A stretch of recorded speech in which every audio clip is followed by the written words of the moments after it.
tous et à toutes sur la chaîne YouTube de la MJC Jacques Tati. Bonjour. Bonjour. Voilà, aujourd'hui, nous vous proposons un atelier couture. Le 1er avril approche et Pâques aussi dans la foulée. Alors pourquoi pas? Corinne, Christelle et moi-même, Antonella, vous proposons aujourd'hui de réaliser un poisson en tissu. Alors, pourquoi un poisson, me direz-vous? C'est pas seulement un poisson, hein. C'est plus que ça. Alors, ce gros modèle, matelassé, permet d'y glisser vos lunettes de soleil, par exemple. Ce modèle plus étroit, on a pensé y glisser des baguettes japonaises avec les très bons sushis que nous fera ultérieurement Christelle. Et un troisième vous permettra d'y glisser des couverts sur votre table de pique-nique dans votre jardin, pourquoi pas. Et toutes les possibilités sont dans la nature. Si vous avez envie d'y glisser des œufs en chocolat, ou tout ce qui vous permettra de vous amuser avec ce type de réalisation. Alors, il vous faudra 2 tissus pas trop légers, qui ne s'effilochent pas trop. Donc voici le tissu. Il vous faudra du papier cartonné pour les gabarits. Il vous faudra donc le gabarit. Ensuite, nous avons donc des épingles. Les épingles ou des pinces, voilà, vous pouvez prendre des petites pinces pour relier le poisson comme ça. Ensuite, nous avons donc des ciseaux pour la découpe, des aiguilles, le fil à broder bien sûr, 1 mètre pour prendre les mesures, le bouton pour faire les yeux, nous avons un ruban, donc le ruban qui permet de faire cette partie-là, donc de la tête, le ruban qui sera autocollant, auto-adhésif ou pas. Alors, pour tracer le gabarit, il faut d'abord savoir ce que vous allez mettre dedans. Là, par exemple, je vais faire un gabarit pour les baguettes. Elles sont fines et longues. Je vais déterminer le rectangle dans lequel doit tenir les baguettes. Je suis désolée, j'ai pas de centimètre, on a oublié de prendre un centimètre. Donc voilà. De toute façon, ça n'a pas besoin d'être précis au millimètre. C'est juste pour vous donner une idée. Donc on trace le rectangle. Voilà, on peut être plus fin aussi. Voilà, vos baguettes doivent tenir là-dedans. Et donc, votre forme de poisson, vous devez la faire de façon à ce que ce rectangle tienne complètement avec la couture comprise. Donc bon, si on fait une sardine, hop, hop. Voilà, j'en ai une qui est plus jolie ici, dans lequel je sais que mon rectangle va rentrer. Et si je veux faire pour les couverts, forcément, mon rectangle sera plus gros et il faudra un gabarit plus gros pour qu'il tienne dedans.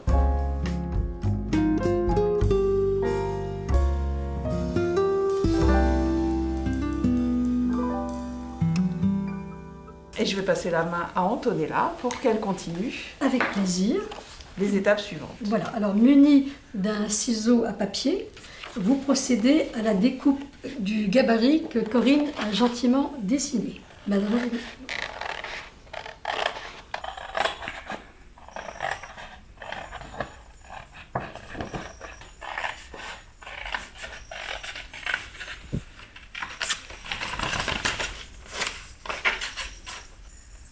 La petite mouche.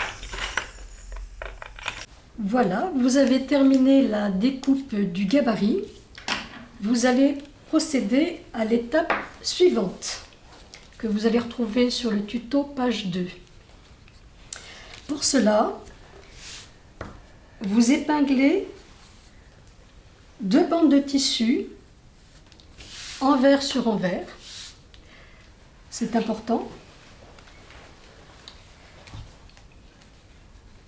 Pour que vos 2 faces de poisson soient identiques.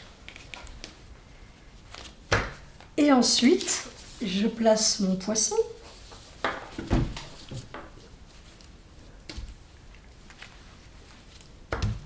Et j'épingle à nouveau le poisson sur le tissu.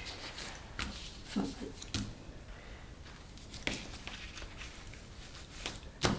maintenant, vous munis de votre stylo magique qui s'efface à la chaleur, je trace, bien entendu, le contour.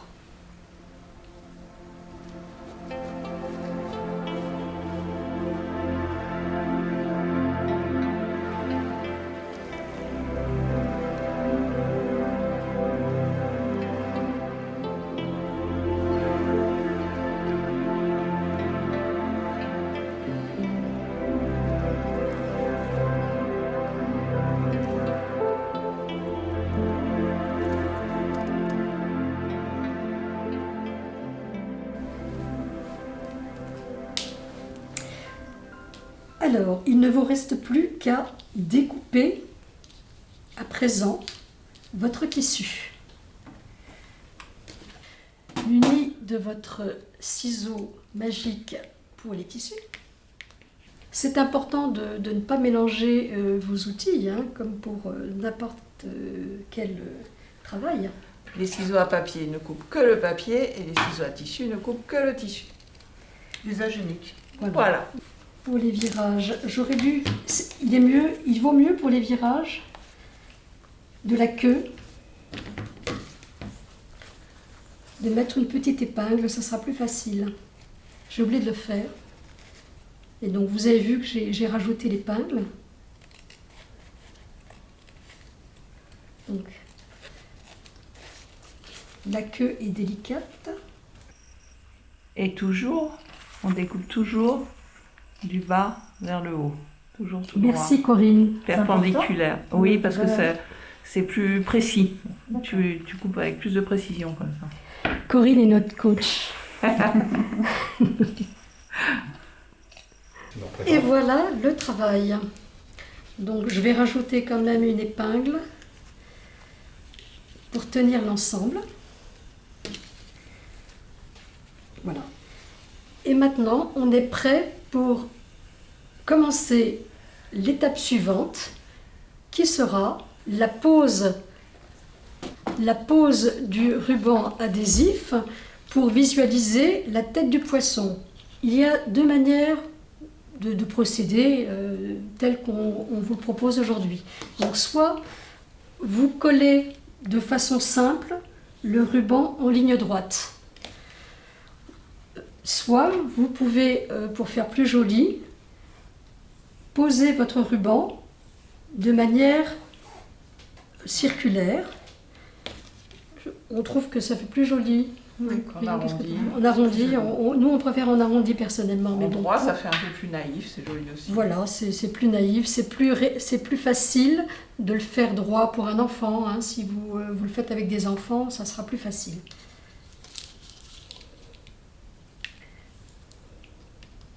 Alors, je déborde légèrement et je viendrai couper ce qui dépasse. Voilà, donc je vais avoir besoin d'environ cette longueur.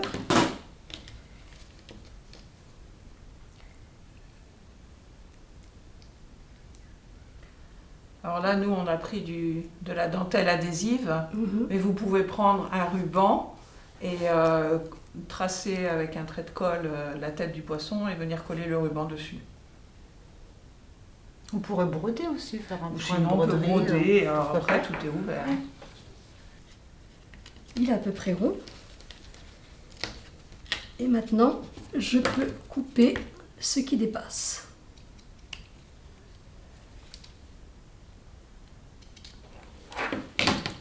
L'étape 5 est à présent terminée et nous allons procéder à l'étape la plus longue et peut-être la plus technique de ce poisson, à savoir le point de feston pour relier les deux morceaux de tissu l'un sur l'autre. Corinne, je te passe le bébé. Merci. C'est vrai que le point de feston a un gros avantage, c'est qu'à la fois, il va rassembler vos deux morceaux de tissu en poisson pour faire un petit pochon, et en même temps, il va surfiler le bord pour empêcher que le tissu ne s'effiloche. Comme vous le voyez, il fait des petits traits comme ça. Ce qui est plus joli en général, c'est que ça soit à peu près régulier. Donc, ce qu'on peut faire pour aider à la régularité, c'est marquer avec le stylo qui s'efface à la chaleur. Alors ça, c'est un stylo spécial pour la couture, mais il paraît, moi j'ai jamais essayé, mais il paraît que les stylos que les enfants ont dans leur trousse et qui se gomment fonctionnent aussi très bien. Je ne veux pas faire de pub, donc je ne dirai pas la marque. Donc on fait un trait tout autour, qui sera la longueur de notre point de feston. On essaye le plus régulier possible, et ça aide beaucoup. L'avantage du stylo, c'est que ça permet de faire un trait plus fin par rapport à une craie de tailleur.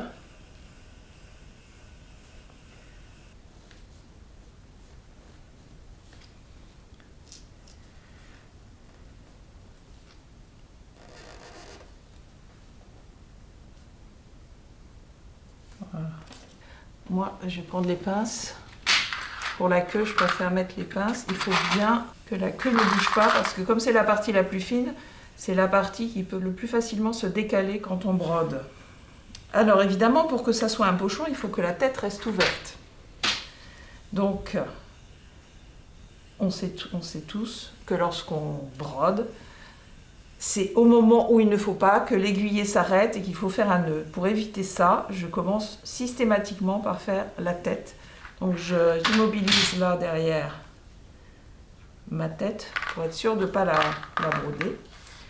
Ensuite, on prend du fil à broder. J'en prends une grande longueur parce que je vais vous montrer une technique pour démarrer sans avoir besoin de faire de nœud. Et pour cela, on va utiliser le fil en double. Donc du coup, j'ai besoin d'une longueur On assez se disait qu'à assez 1,50 m, longue. c'était pas mal. Voilà, donc à C'était peu une bonne près. mesure. Je coupe. Merci.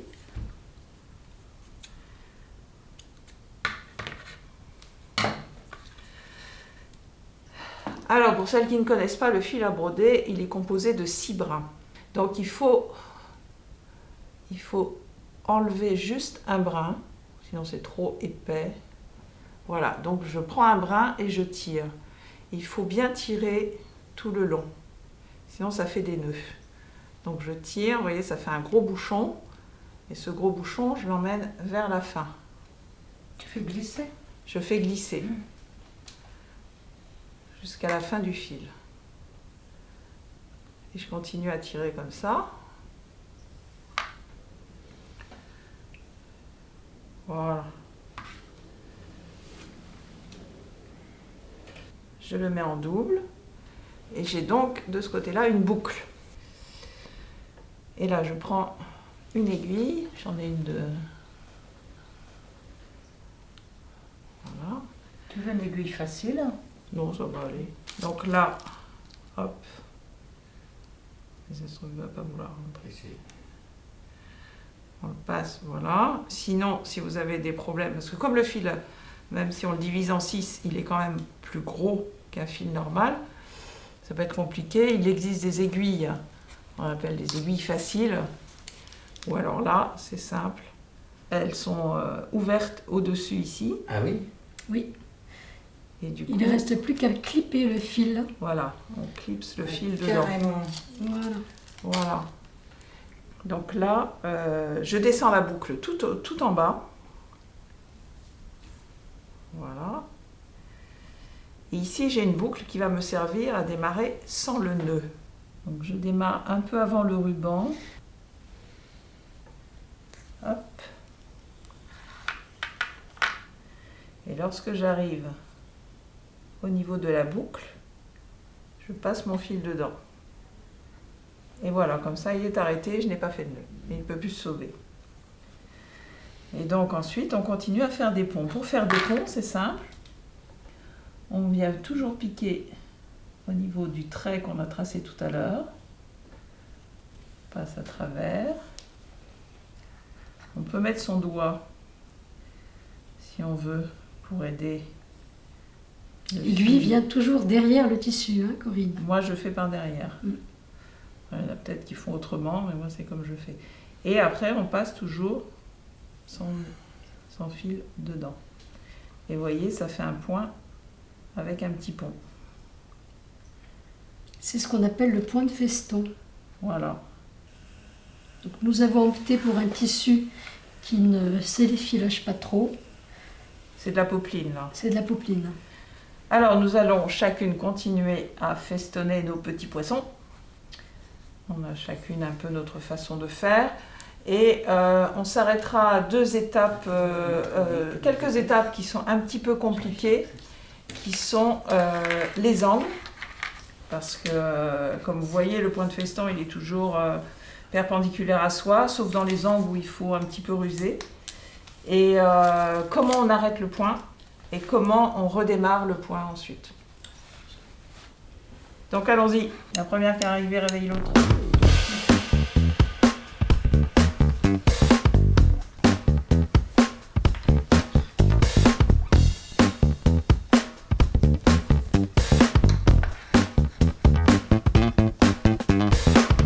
Donc quand on arrive dans les angles, c'est là où ça se corse un peu. Parce que si on prend un papier à crayon, on voit que le point de feston, il est toujours régulier comme ça autour. Arrivé dans les angles, ça va se corser. Donc ce qu'on va faire dans les angles qui sont rentrants comme ça, c'est qu'on va viser les points de feston comme ça. Et après on pourra repartir tout droit. Et dans les angles sortants, comme ça, arrondis, on va faire le contraire, c'est-à-dire qu'on va plutôt rassembler les points de feston au milieu. Comme ça, on voit qu'il n'y a plus de problème. Donc là, je vais piquer au milieu.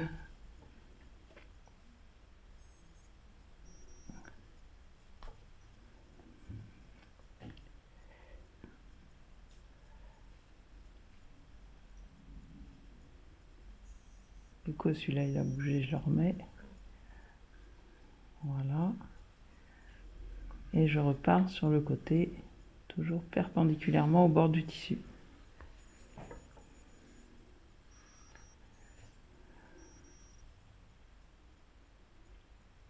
Donc là, j'arrive sur un angle sortant.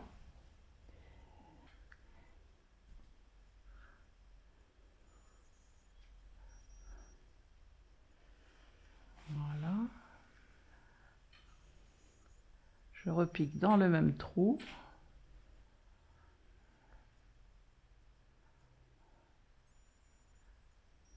Voilà, on accompagne bien le fil. Et je repique une troisième fois dans le même trou. Hop. Je ressors dans la boucle.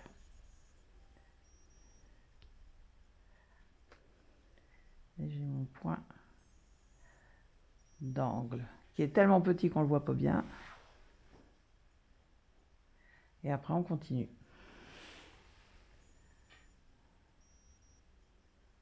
Donc, une fois le point feston terminé, donc nous avons terminé l'assemblage, nous allons mettre le petit naneuil.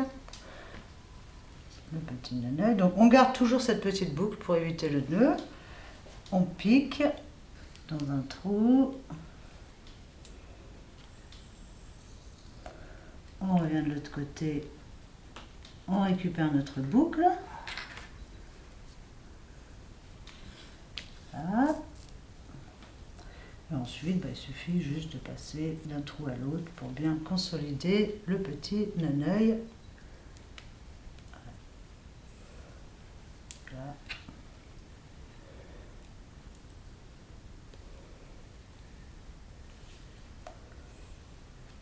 On repasse dans le fil, dans un sens. Pas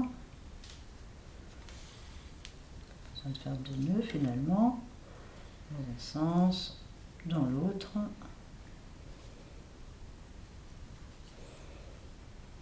Et un petit coup de ciseau. Le ciseau. Là. Et voilà. Donc voilà, le poisson terminé. Voilà, nous avons fini tous nos poissons. Super. Alors, rappelez-vous, au début de la séquence, nous avions choisi un poisson pour y loger des baguettes japonaises, Ou chinoise. ou chinoises, ou coréennes. Un poisson pour y glisser des lunettes de soleil. Et un autre pour y ranger les couverts du pique-nique. Alors, nous avons réalisé d'autres poissons.